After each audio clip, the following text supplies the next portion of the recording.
É uma satisfação que trazemos neste dia 11 de julho de 2023 um tema ou assunto que é atemporal. Sinais de um casal que não é dupla evolutiva.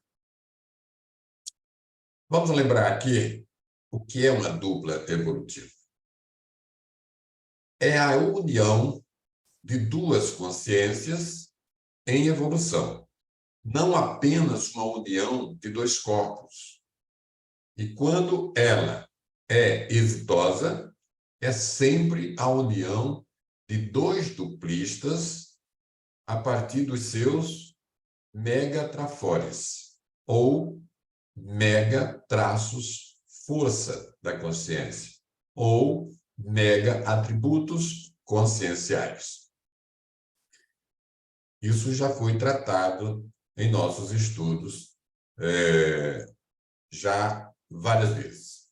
E para o nosso aquecimento neuronial, podemos fazer a seguinte pergunta: o seu relacionamento é medíocre? É um relacionamento comum? Ou é um relacionamento avançado?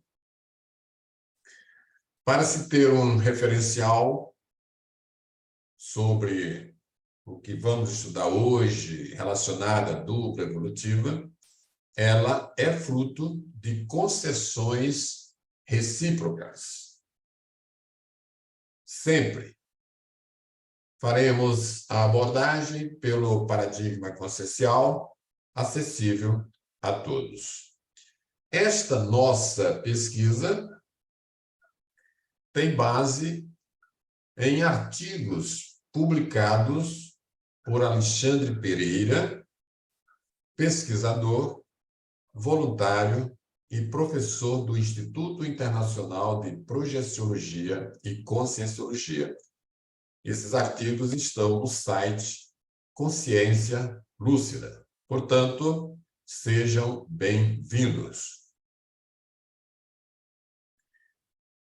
Bom,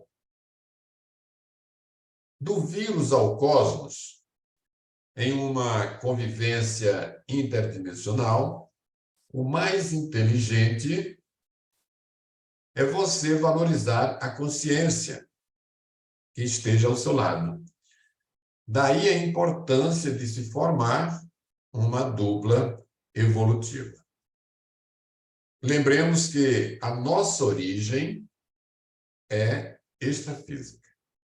Aqui, intrafisicamente, a nossa existência é temporária. A multidimensionalidade, o conjunto de todas as dimensões, física e extrafísica, continua sendo mundialmente ignorada. Aos poucos é que vamos formando uma consciência, uma conscientização, vamos tendo uma lucidez maior, que coexistimos interdimensionalmente. Tá bem? Então, vamos desenvolver o assunto. Quem é casal que está nos assistindo? Se situa como casal incompleto ou como dupla evolutiva? Qual é o seu caso? E aqui a gente começa com o ditado popular. Numa relação que não é a sua, ninguém deve meter a colher.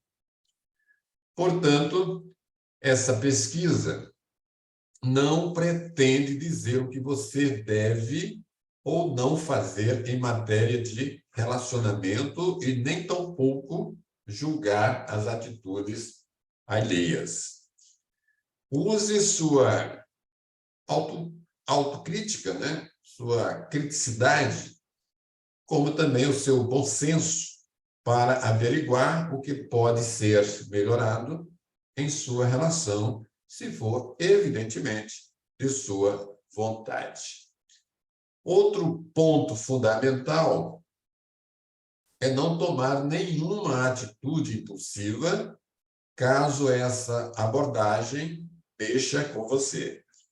Certas crises de relacionamento podem ser benéficas.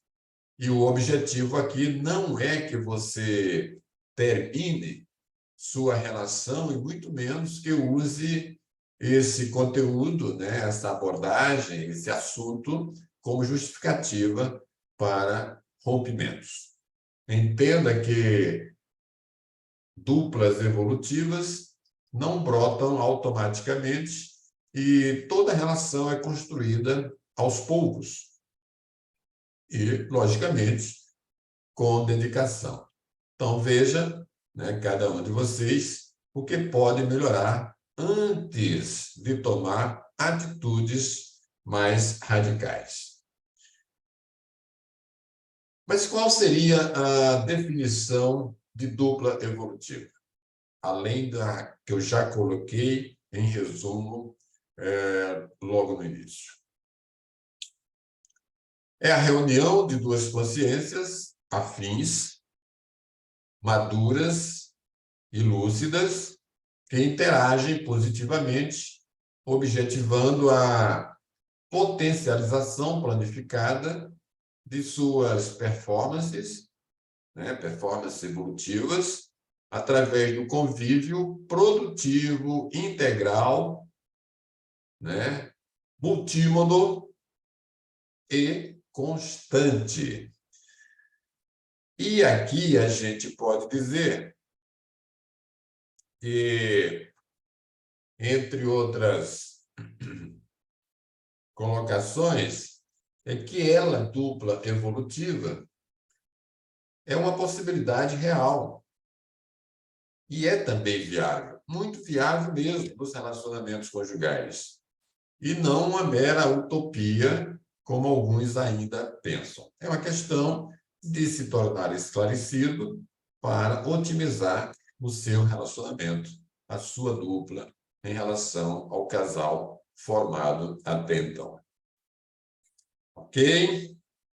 Então, aqui, o que nós estamos trazendo? Algumas atitudes do casal que não é dupla evolutiva. Casal que ainda não é dupla evolutiva. Então, a primeira atitude, quando ambos, né, os componentes que formam o casal, dividem o mesmo cigarro. Vamos desenvolver isso? O hábito de fumar é apenas mais uma atitude autodestrutiva. E essa atitude autodestrutiva é extrafisicamente caracterizada como suicídio lento. Aos poucos, a consciência vai se desfiando, né? Então, por isso que justifica ser um suicídio lento. Dessa forma, um casal que divide o mesmo cigarro e compartilha a mesma carteira de fumo está distante, evidentemente, de uma dupla evolutiva. Além do cigarro, há certos hábitos patológicos, né? Hábitos esses que prejudicam o casal de diversas formas, levando os seus componentes, né? Levando ambos a problemas de diversas ordens, especialmente quanto ao corpo após algum tempo. Por exemplo, o uso de drogas. Está mais do que claro, né? Então, a dupla evolutiva está mais para dividir livros do que cigarros, do que drogas, do que vícios, os mais variados vícios que estragam seu próprio organismo. Bom? Uma outra atitude é quando o casal não prioriza, ou seja, quando o casal prioriza apenas o dinheiro. E tem muitos casais que fazem isso, não é? Pois bem, o que nós podemos falar sobre isto? Ó, dinheiro é fundamental, todos nós sabemos, né? Fundamental na vida humana, para o autossustento e também para a assistência a quem dessa ferramenta necessita. E a intenção aqui não é dizer o contrário. Entretanto, um relacionamento conjugal que prioriza apenas o dinheiro e os bens materiais não possui nenhum diferencial evolutivo perante a multidimensionalidade. Na maior parte dos casos, essas personalidades também procuram status social, bem como a exaltação da própria vaidade. Assim sendo, um casal que é viciado na matéria não denota inteligência evolutiva, nem tampouco holomaturidade, correto? Que faz parte, ou que expressa o conjunto das maturidades que adquirimos durante o processo existencial físico e extrafísico. E aqui a gente pode perguntar o seguinte: você só dá valor naquilo que a sociedade também dá valor? Para a reflexão. A terceira atitude é vida sexual inexistente. O sexo, como sabemos, é uma necessidade corporal, ou seja, da própria biologia. Nenhuma dupla precisa ser espécie de atleta sexual, mas deve estar satisfeita sexualmente, visando atender às vontades físicas e possíveis fissuras decorrentes de carências nessa área. Portanto, cada casal tem seu ritmo e apetite que deve ser atendido sem pressões ou desconfortos.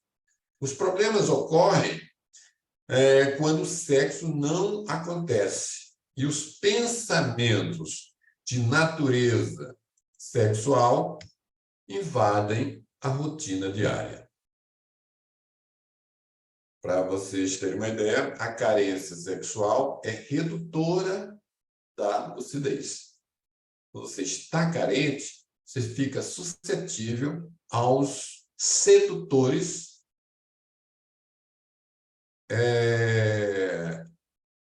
que a gente fala assim, assediadores, né? Sedutores assediadores.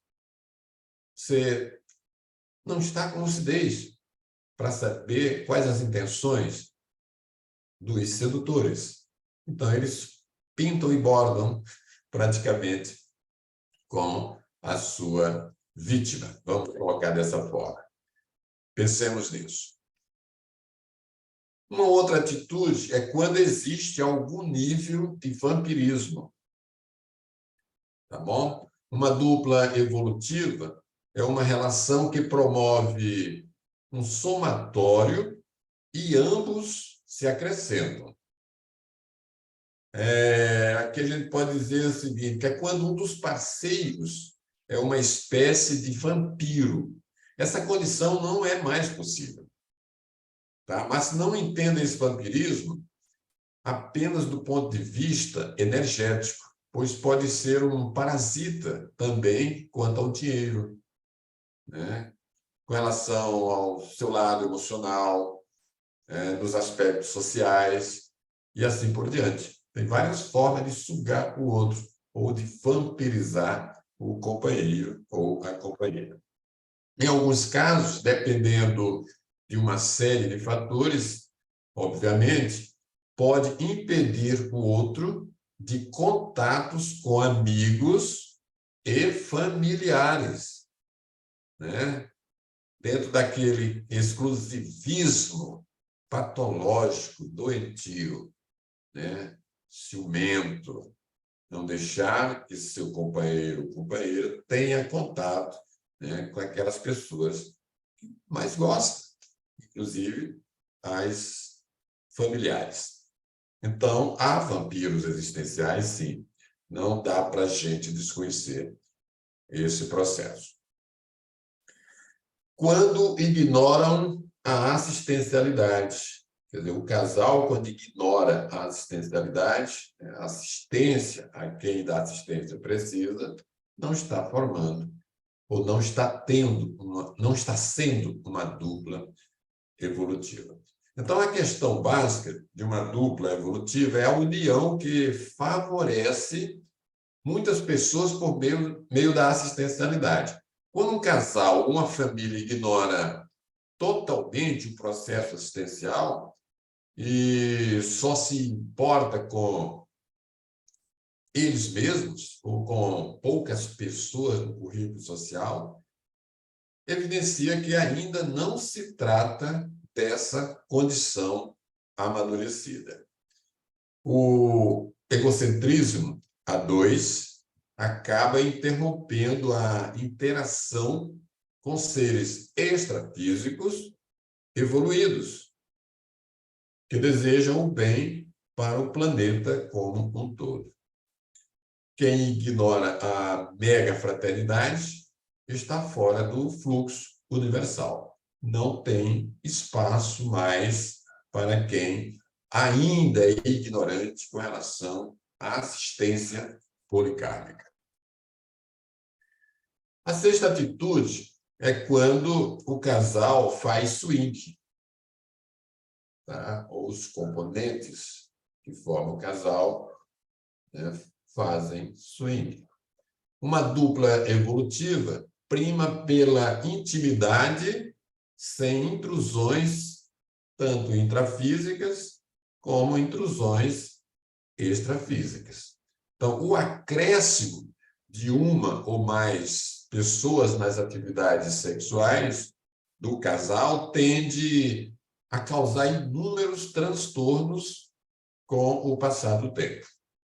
Extrafisicamente falando, o casal fica sujeito às mais diversas formas de relações promíscuas e também assédios sexuais de inúmeras naturezas. Assim sendo, a exclusividade sexual é postura menos problemática e que não abre brechas para contextos capazes de destruir o relacionamento conjugal.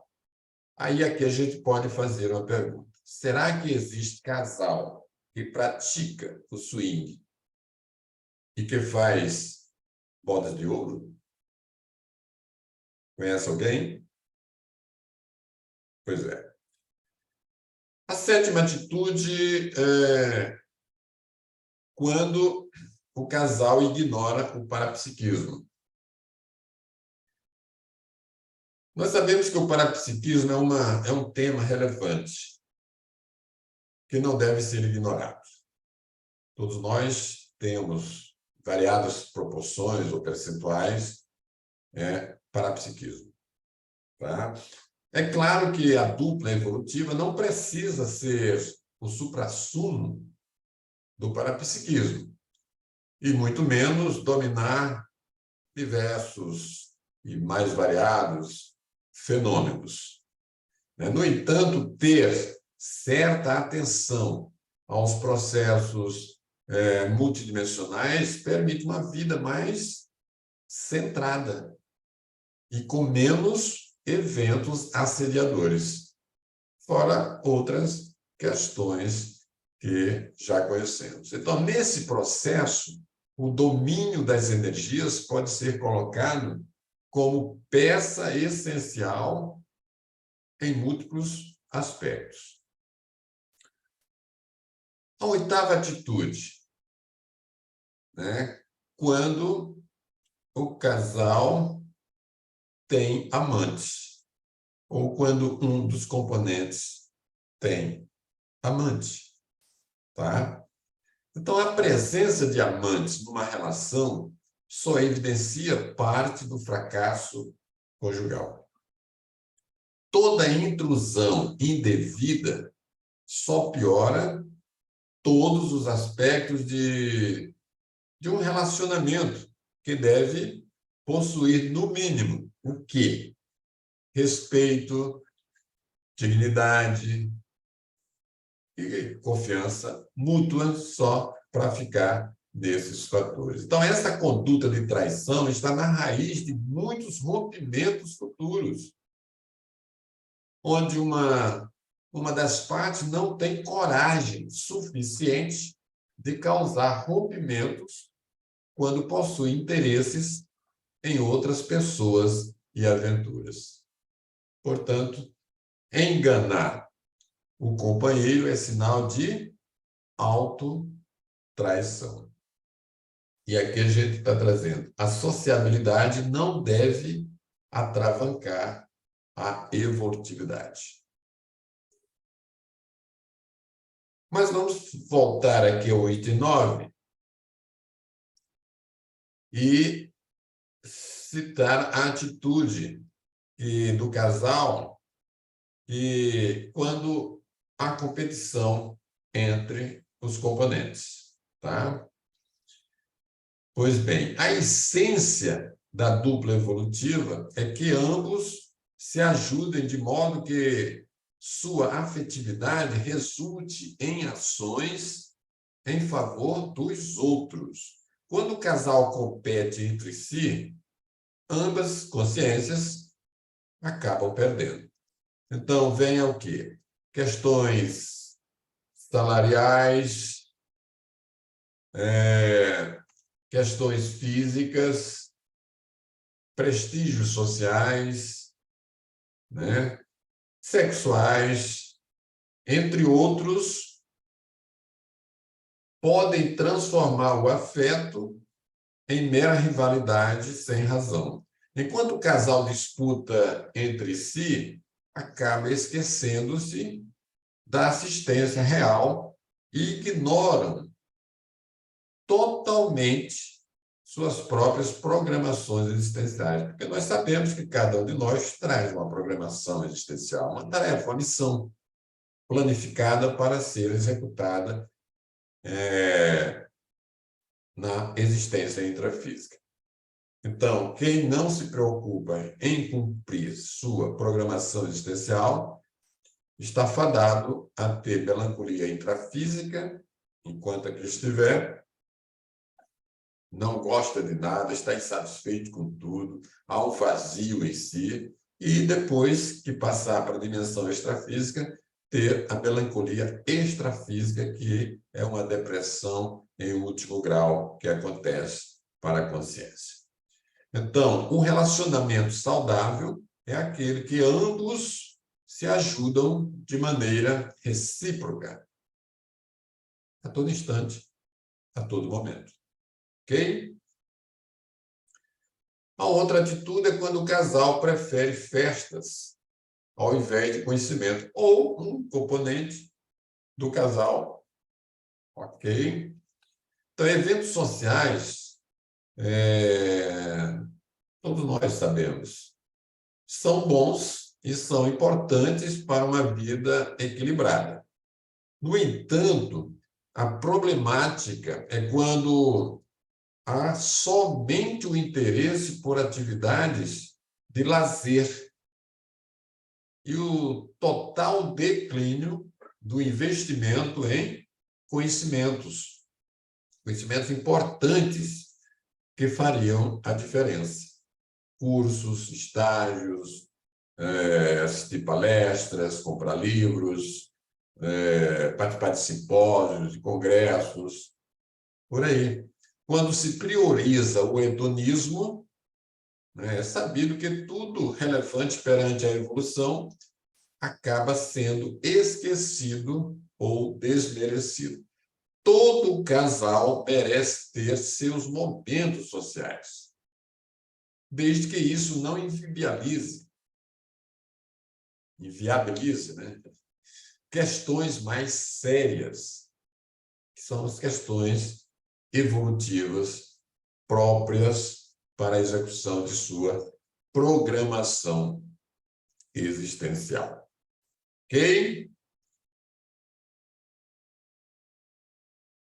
A 11ª atitude do casal que não é dupla evolutiva: não saber fazer concessões, né? Em todo relacionamento de sucesso, o ideal é pedir e também fazer concessões. E concessões quanto ao quê? Né? Quanto ao que não agrada em sua companhia. Não agradou? Fala para o outro, diz, olha, está me perturbando, está me incomodando. É possível diminuir isso, mudar, amenizar, extinguir, né? Deletar? Ou vai continuar nesse mesmo processo? Então, esse ato não deve ser apenas de mera benevolência, mas uma conduta que ameniza problemas e dificuldades futuras. É a boa convivência, a convivência pacífica, homeostática, né? Que realmente faz se ter prazer em estar com a outra pessoa. Quem apenas exige do outro e não abre mão de nada ainda, não percebeu que provavelmente está num relacionamento unilateral, onde só um determina e o outro obedece. E isso a gente sabe que é disfuncional. Um casal onde nenhum faz qualquer tipo de concessão tende, obviamente, ao fracasso rápido. E aqui a gente pode fazer mais uma perguntinha. Você sabe ceder em benefício do outro? Para a reflexão. 12ª atitude é quando falta diálogo e desinibição. A intimidade, como sabemos, requer o rompimento de certas barreiras e inibições. Dessa forma, todo relacionamento pautado em falta de entrosamento, né, num sentimento que está lidando com alguém estranho, tende à ruína ou à infelicidade. Então, a própria conversa é um agente que pode favorecer a interação completa, sem medos ou receios de se expor de maneira ou de modo realista. Então, há pessoas que temem se mostrar como realmente são, e com isso perderem ou estragarem a relação com o seu parceiro ou parceira. Então, a desinibição traça o limite entre o impessoal e o íntimo.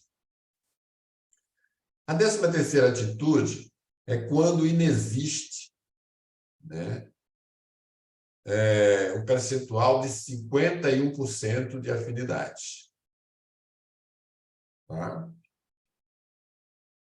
Menos do que isso, sem afinidade, não é dupla evolutiva. Casais bem-sucedidos não possuem 100% de afinidade. Sabemos disso também. O casal, para ter sucesso conjugal, precisa ter pelo menos 51% de afinidade dentro daquele binômio já conhecido de todos nós: admiração, discordância. Você admira o seu companheiro, admira a sua companheira, mas tem todo o direito de discordar do que ela faz ou ele faz. Estou falando isso como consciência, né? De como procede, de como vê a vida, de como enfrenta a própria vida. Você não perde a admiração, mas pode discordar sem agressão. Isso segundo a conscienciologia. Quando metas, objetivos, aspirações e tudo mais não combinam, fica difícil a convivência por muitos anos.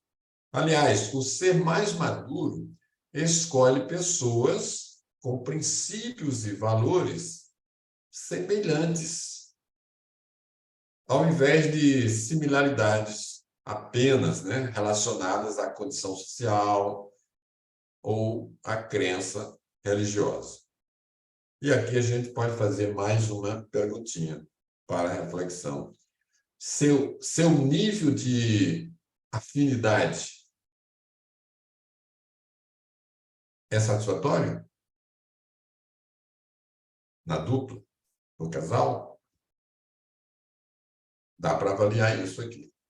A quarta atitude de um casal que não é ainda dupla evolutiva é quando há propósitos negativos em conjunto.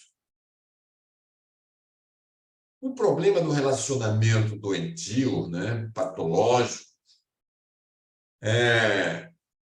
está, ou pode ser considerado, nas ações executadas em favor dos próprios componentes, né, do casal, mesmo em detrimento das outras consciências, quando isso é conveniente para o casal.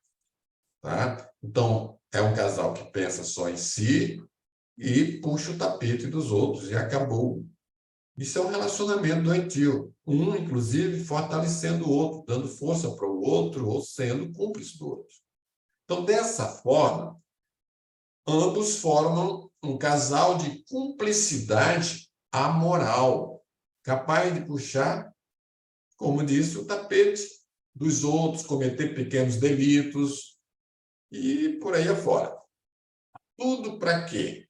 Para alcançar objetivos poucos ou pouco nobres, né, que geralmente são relativos ao poder, né, ao dinheiro e, enfim, a ganhos secundários.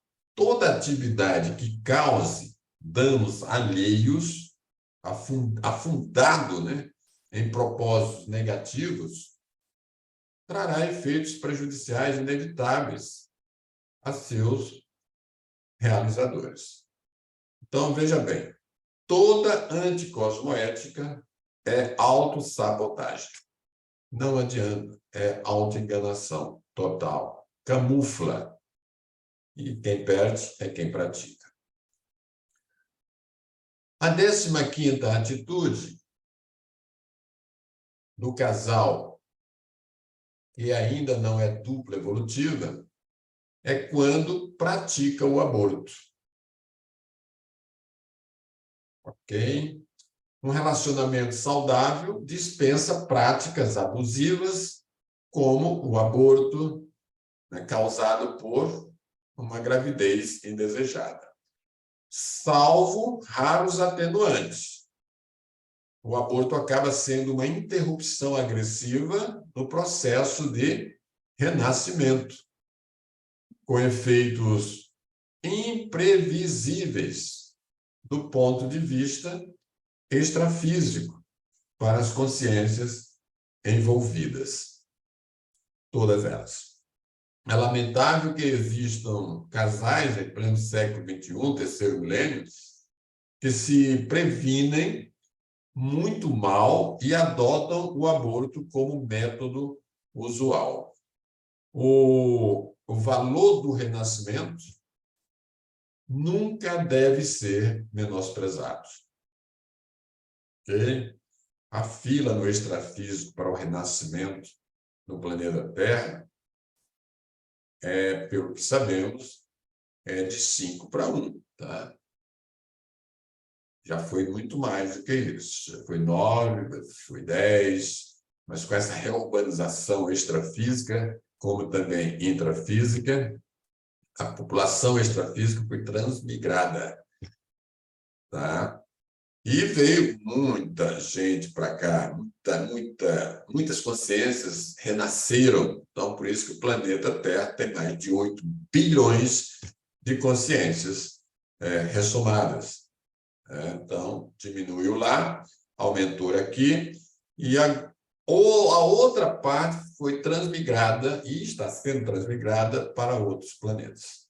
Tá? E a maioria, evidentemente, para planetas mais atrasados do que o nosso aqui, planeta Terra. este é um assunto, é um outro assunto que a gente poderá desenvolver e desenvolver novamente, que já foi desenvolvido aqui, tá? A 16ª atitude é quando há mais desentendimentos ou conflitos do que momentos felizes para o casal.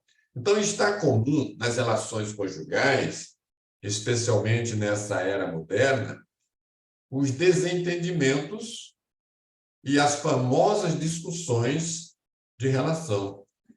Então, desacordos e até brigas podem ocorrer no transcurso dos anos, mas o problema é quando esses momentos são maiores do que aqueles momentos de carinho, aqueles momentos de afetividade. Troca sadia no casal. Em certo momento, um parceiro, né, ou ambos, se sentem esgotados depois das batalhas diárias e o relacionamento entre.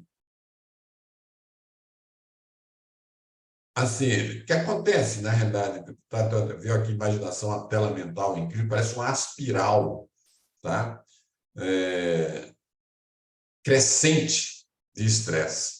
Fica circundando assim, ó, aumentando, mas em volta.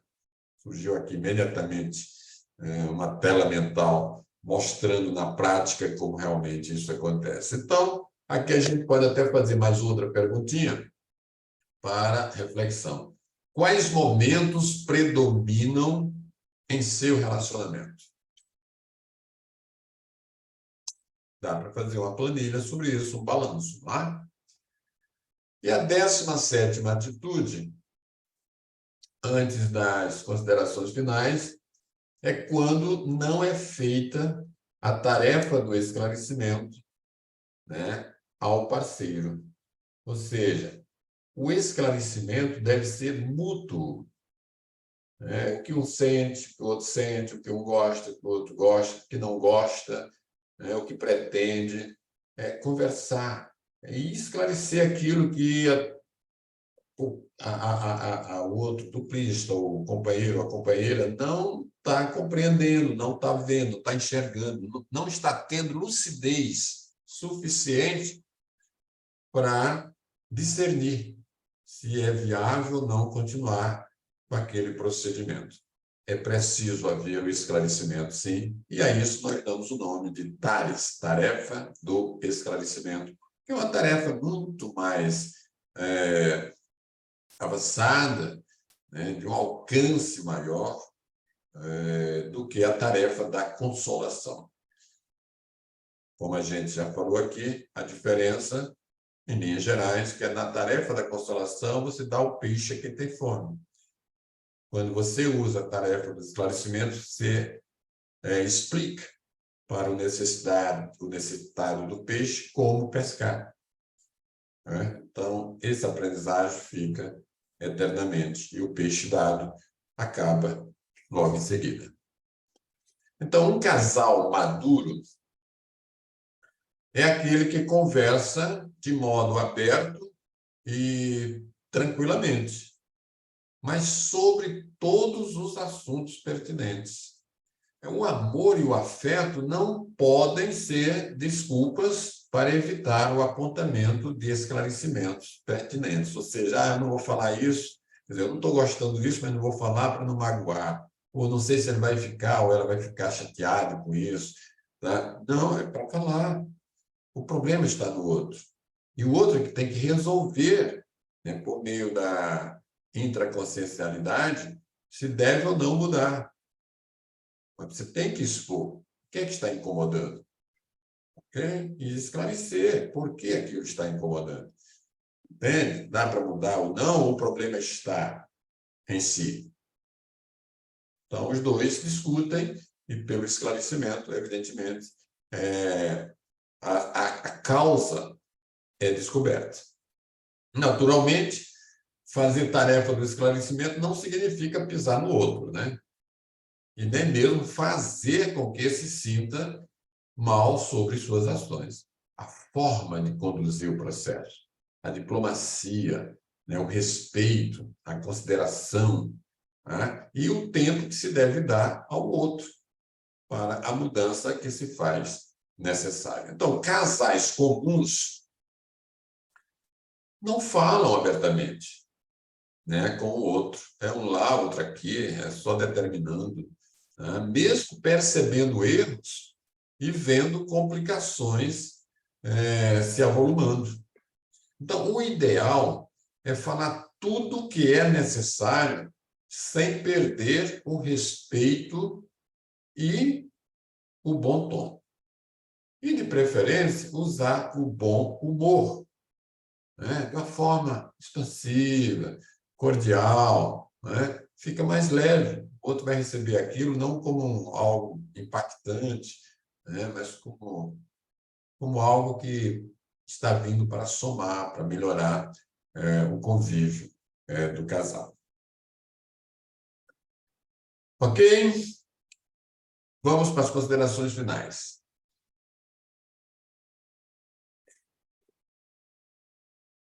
É preciso haver sinceridade e confiança mútua no casal. Ok? Toda relação conjugal, mesmo as mais básicas existentes, precisa cultivar o respeito mútuo. A sinceridade é princípio fundamental que o tempo transforma em sólida confiança. Assim, né, dessa forma, os relacionamentos onde ambos se enganam e vivem de modo intranquilo, num clima de desconfiança, né, aquela desconfiança permanente, tá? Esses relacionamentos já estão derrotados em algum nível. Assim, né, toda mentira acrescenta um tijolo ao mausoléu do relacionamento. E fique essa frase para reflexão. Tudo bem? Alguma pergunta?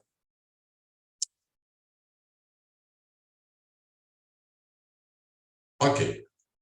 Como falei no início, essa pesquisa teve por base artigos escritos por Alexandre Pereira, voluntário, pesquisador e professor da Conscienciologia, do Instituto Internacional de Projeciologia e Conscienciologia. E esses artigos estão no site Consciência Lúcida. Ok, pessoal? Aprofundem-se nas autopesquisas. Quantas descobertas vocês vão encontrar? E, ao descobrir, vão se reciclar, mudar para melhor. O processo evolutivo exige isso. Mudanças, de preferência, constantes, mas seguras, lúcidas, né? Com confiança, ou seja, autoconfiança e confiança na multidimensionalidade. A inteligência superior, na inteligência suprema, nos nossos amparadores, nos orientadores evolutivos, nos serenões, neologismos adotados pela Conscienciologia. Gratidão a todos, incluindo aqui as consciências intrafísicas e as consciências extrafísicas. E até a próxima semana. Muito grato.